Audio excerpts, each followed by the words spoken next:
এটা আমাদের মা বোনদের জন্য তিতা করল্লার মতো আমল।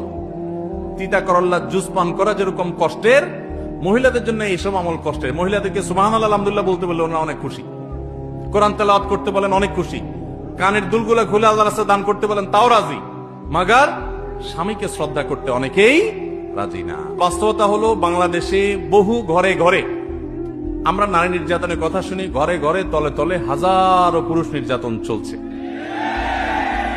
এই আওয়াজ আমার এই কথার সপক্ষে অনেক বড় সাক্ষী। ভিকটিম সব এখানে হাজির। ভিকটিমদের ঠিকঠাক আওয়াজ দেখে বোঝা যাচ্ছে যে বেচারা কি পরিমাণ দুর্গতিতে আছে। অনেক মহিলারা আছে নামাজ পড়তে পড়তে কপালে দাগ ফেলে দিচ্ছে, বোরকা তো পরে পরে হাত মোজা পা মোজাও মেনটেন করে মাশাআল্লাহ। অনেক মহিলা আছেন যে তার নেকামলের কোনো কমতি নাই, কিন্তু স্বামীটাকে মানুষও মনে করে না। সকাল বিকাল ঝাড়ির উপর রাখে, সকাল বিকাল দড়ির উপর রাখে, আর চুন থেকে নুন খসলে